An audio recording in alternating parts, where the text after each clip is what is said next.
Thanks for staying tuned to your station, the African Independent Television, and welcome to your program, Security Watch Africa. Only on this station and on this program, we'll bring you that information you need to keep your life safe and secured. Welcome to another episode. My name still remains Patrick Abambo, and like you know, we are just few hours to the end of the first half of the year 2024. How fast 2024 is running so fast. So by less than a day and half, we should be into the second half, meaning that we'll be cruising to the end of the year 2024. It's so wonderful. But thank God we are all alive and we'll be alive to see the new year that will come in a few months from now. Yes, also security in Nigeria has improved significantly, unlike in the earlier part of the year when it was a bit troubling. But now I think the security forces have gotten hold of the situation and ensure that criminals are put at bay and don't have freedom to terrorize the people any longer. But only in Abia State, there seems to be some trouble that is brewing there. Just yesterday, 2 days ago, there was the killing of police officers. 2 police officers were murdered in a checkpoint. Just two weeks ago, there was another set of police officers that was killed after 5 army officers were killed. So something has to be done, and it has to be done urgently. We can't be losing our trained personnel to these criminals, no matter whatever grievances. There's need to sit down and discuss. Yes, let's go to the topic of the discussion for today. We have a collection of reports for you. We'll be starting with the press conference held at the Army headquarters to brief the public of the 2024 edition of Nigerian Army Day celebration. You know, I will have given you some of the reasons why that celebration is important, but the report, as put together by Shirley Daniels, captures it all. Sit back as we bring you this report.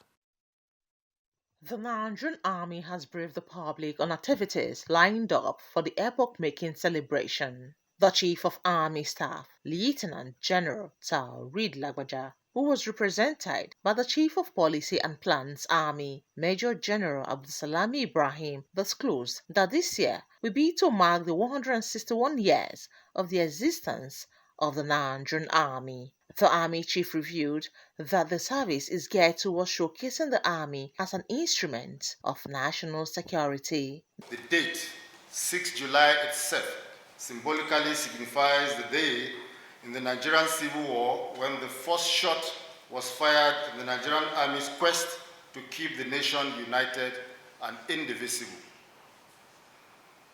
The Nigerian Army Day celebration aims to showcase the Army as an instrument of national unity, integration, and development, as well as highlight the achievements, capabilities, and enduring reputation of the Nigerian Army.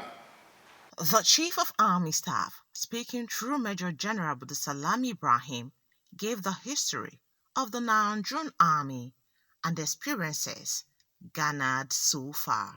This dates back to 1863, when Lieutenant Glover of the Royal Navy organized a thin indigence of northern Nigeria into a local force known as Glover Hausas. This local force went through several stages of growth and development, evolving to the present Nigerian Army. Over the years, the Nigerian Army has played crucial roles in the defense of our country and the maintenance of peace and security. Therefore, the Nigerian Army Day celebration provides an opportunity to celebrate the brave men and women who have served and continue to serve in our Army. It is expedient to state that as the Nigerian Army evolved, it continually built capacity and modernized to effectively meet its responsibilities. The capabilities and doggedness of the Nigerian Army ensured its troops participated in the First and Second World War and numerous peacekeeping and peace support operations in different parts of the world. The Nigerian Army also took active part in the unfortunate Nigerian Civil War, which ended with the slogan, "No victor, no vanquish," reuniting the country in 1970. Its heroic exploit in peacekeeping, especially in the last 2 decades, are well acknowledged globally and particularly by the United Nations. The effectiveness of the Nigerian Army in peacekeeping has resulted in several requests for its deployment in various troubled countries, and despite our security challenges, Nigeria submits to calls for increased participation of our troops in international peace efforts. The challenges faced by the Nigerian Army over the past 161 years notwithstanding, the Army has preserved and grown to be the 39th ranked country out of 145 countries assessed in the Global Firepower Index of 2024. The Nigerian Army has also made significant contributions to national development and progress in several areas such as security, education, engineering, health, science, sports, and many other spheres. It is in due to this accomplishment we always seize the opportunity presented by the period culminating into 6 July to celebrate and give glory to the Almighty God. He disclosed the theme of the 2024 NATSEL. The theme for this year's Nigerian Army Day celebration is Transforming the Nigerian Army, Imperative for Combating Contemporary Security Challenges Within a Joint Environment. The theme was carefully selected considering the significance of transformation for combat readiness and proficiency towards attaining a robust national security that supports economic prosperity and resilient democracy in accordance with Mr. President's renewed hope agenda. The Nigerian Army Day celebration, which is hosted annually in a selected state, was first celebrated in 1978 in Lagos. Plateau State was selected for this year's celebration, and the executive governor of the state has graciously accepted to host the Nigerian Army. It is instructive to state that 3 Division, which is one of the oldest divisions in the Nigerian Army, is the host formation for this year's Nigerian Army Day celebration. The activities lined up for this year's celebration are in consonance with the Chief of Army Staff's command philosophy of transforming the Nigerian Army into a well-trained, equipped, and highly motivated force towards achieving its constitutional responsibilities within a joint environment.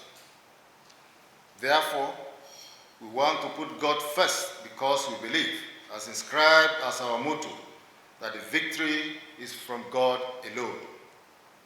Hence, special Jumat prayers and interdenominational church services we hold across all our formations and units on Friday, the 28th, and Sunday, 30th June, respectively. On the 3rd of July, we shall have speaking engagement visit to at least one secondary school in each state of the country and the Federal Capital Territory. The speaking engagement seeks to enlighten the young minds in the selected schools about their army and promote patriotism and selfless service. This will be followed by the conduct of free medical outreach and commissioning of quick impact projects within the host community to elicit their support and cooperation.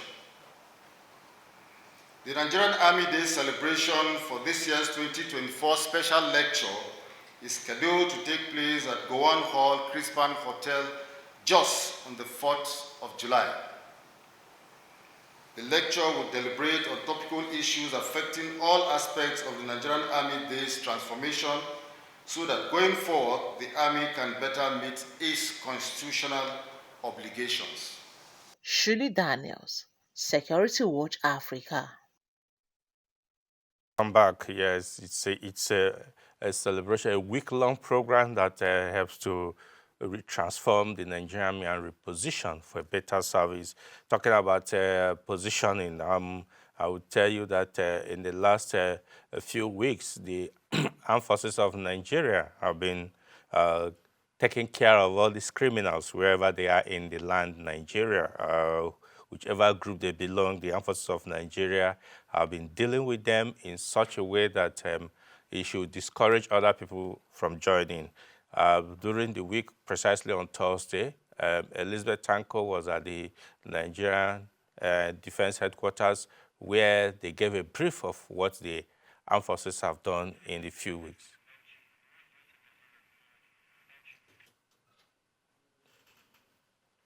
Okay, yeah, sorry, I'm told that the report is not ready now.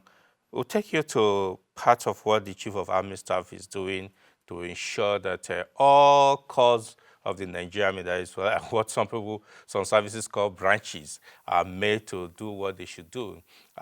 Recently, the Chief of Army Staff, Lieutenant General Tauri Lagwaja, was in Bauchi State, where he went to commission projects, not just one, projects at the Nigerian Army Armor Corps.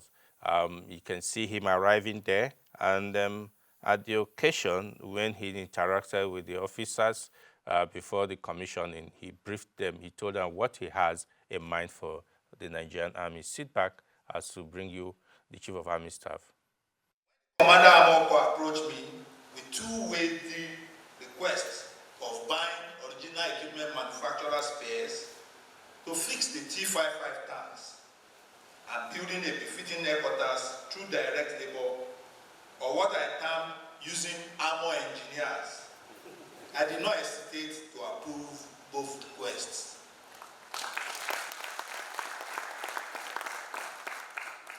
By the time both approvals and some others were given, it was not that the Nigerian Army had funds in abundance. As a matter of fact, it was at a low cash period. But knowing the person superintending over the Armor Corps, that he is such a go-getter, I consider his request an opportunity to get the project done, and done very well.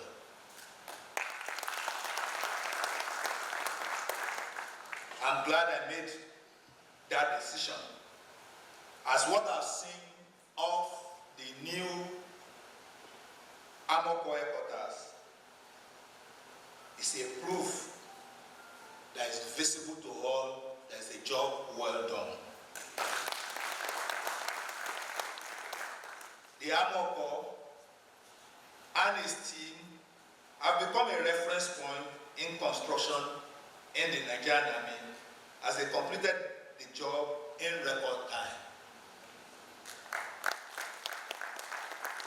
I therefore thank the Commander Armor Corps for initiating and executing the legacy projects.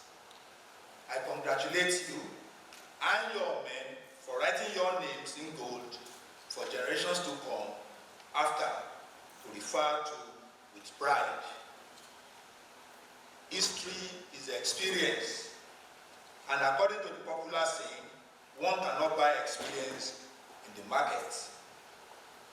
By virtue of the Armor Reunion, the Nigerian Army Armor Corps has continued to pass down rich history, culture, and experience to the younger generations. This biennial Armor Reunion, as mentioned earlier by the Commander Armor Corps, was conceived and initiated in 2014. And I'm pleased to note that a decade on, it still lives up to its objective of bringing together both serving and retired seasoned armor officers to deliberate and find solutions to contemporary issues affecting the Corps and the larger Nigerian Army. Although the main lecture and deliberation for the reunion held yesterday, one such contemporary issue, I believe, should agitate every senior army officer, particularly the retired one, is the spate of requests to change from the armor to other corps, which some believe has been particularly aggravated in the past 2 decades by the counter-terrorism, counter-insurgency operations engagement of the Nigerian Army. I plead all the Nigerian Army personnel are made to perform basic infantry roles in our counter-terrorism, counter-insurgency operations. But this is not the first time this has happened.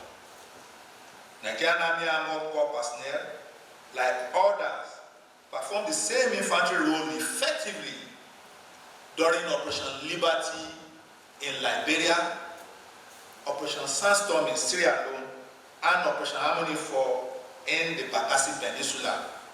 Yet, the armor spirit soared then. So, what is actually responsible for the recent quest to change from the armor to other corps? What has happened to the armor spirit?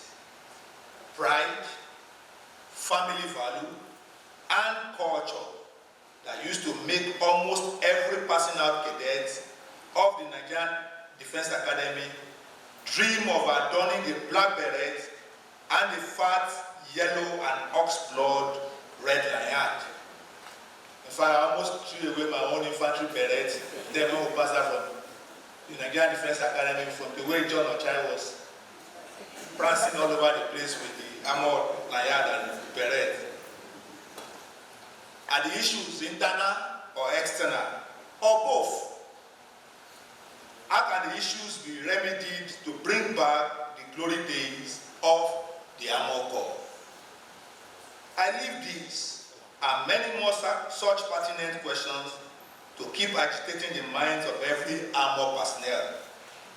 And because the time allotted to this reunion may not be sufficient to come up with workable options to address issues raised, the Commander Armored Corps will request for papers from his officers and even some willing retired officers to help remedy this unpleasant trend.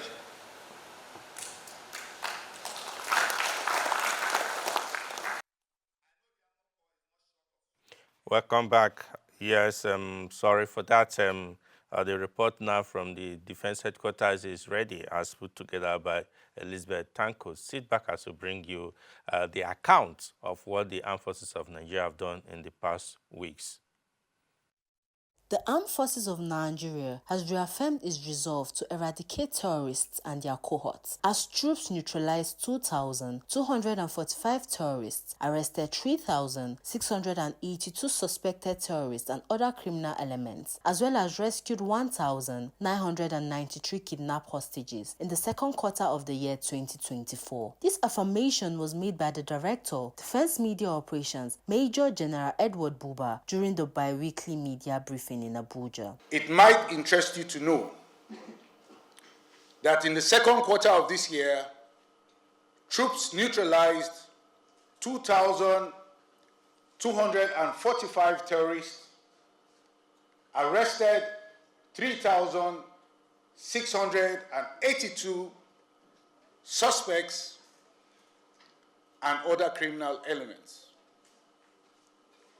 Troops also rescued 1,993 kidnapped hostages, most of whom are back with their families now, and we recovered 2,783 weapons with 64,547 assorted ammunitions during the second quarter of 2024.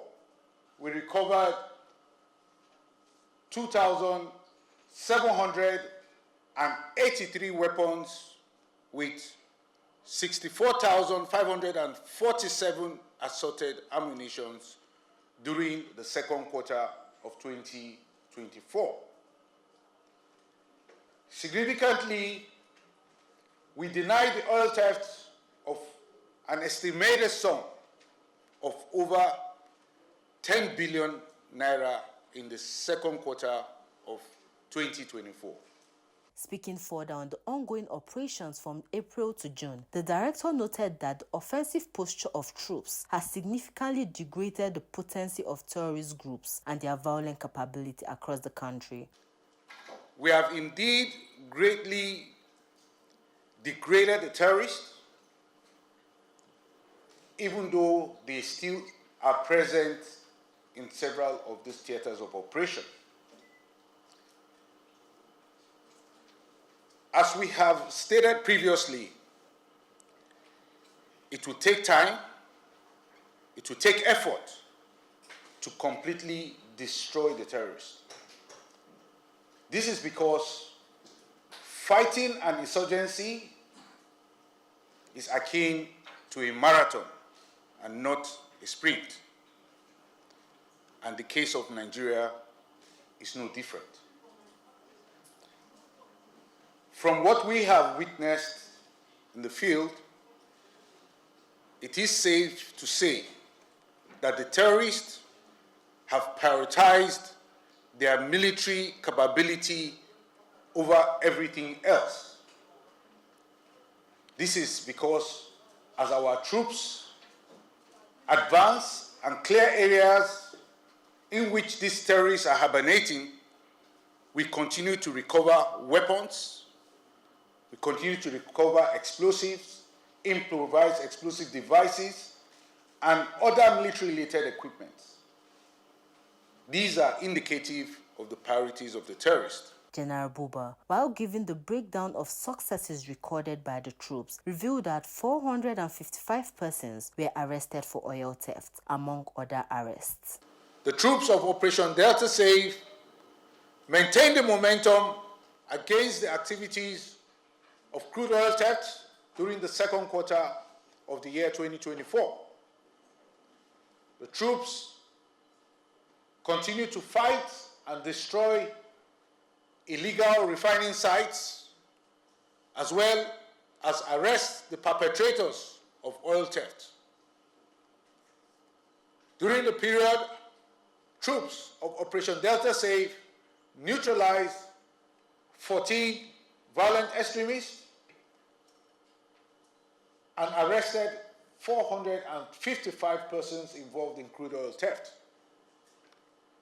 The troops of Operation Delta Safe also denied the oil theft of over 9,200,000 liters of stolen crude oil during the second quarter of the year 2024.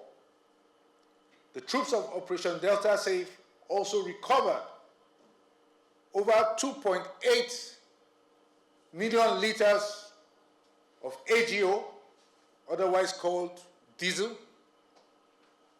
They recovered over 29,000 liters of DPK, otherwise called kerosene, and they recovered over 31,000 liters of PMS, otherwise described as petrol.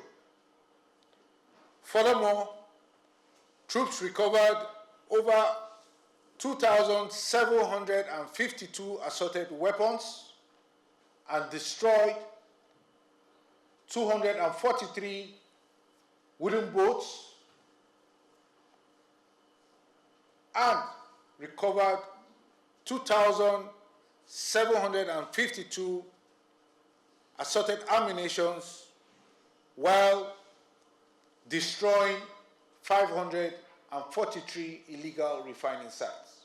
Elizabeth Thanko, reporting for Security Watch Africa, Abuja.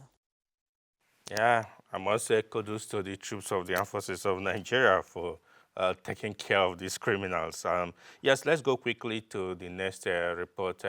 About 2 weeks ago, Security Watch Africa visited Maiduguri, Borno State capital, and we had a chat with the theater commander of a joint Joint Task Force Northeast Operation Head in Kai, Major General Wahid Shoaib will sit back as to bring you this report by Shirley Daniels. The Theatre Commander Joint Task Force Operation Hadin Kai, Major General Wahid Shwaib, has disclosed that the troops of the theatre will continue to eliminate remnants of ISWAP and Boko Haram terrorists. He made this declaration in an exclusive interview with Security Watch Africa in his office in Maduguri, the Borno state capital. For the past 5 months, which have coincided with the period we have conducted major operations within the theater, spanning a period of 5 months, it has been very, very eventful. Like in Sector 1 area of responsibility, the major operations were conducted in Sambisa Forest and the Mandara Mountains and the northern part of the Tumbos. While in Sector 2, it has majorly been in the Timbuktu Triangle as well as part of Algarno Forest. And in Sector 3, it spans across part of their areas of responsibility generally. And in those major operations, we have recorded a lot of successes. For the surrendered terrorists, we have a total of about 5,630 surrendered within the period of under review, while a total of 963 were rescued as a direct, both mostly women and children, were rescued as a direct result of troops operations and were handed over to the Borno state government. While for the insurgents that decided to stand and fight, 282 of them were neutralized in that period. It is remarkable to note that these successes were recorded between the end of January to May 2024. Shirley Daniels, Security Watch Africa. Yeah, welcome back. That brings us to the end of today's program. If you have enjoyed watching us, join us again next week when we'll bring you another exciting edition. But before then, follow us on all our social media platforms so that we can interact. Send us your views on our email address that is on the screen, and send us your comments on the Facebook and Twitter, X, or whichever avenue. Let us relate with you. Until next week, when we'll come your way again, I say thanks for staying tuned and bye for now.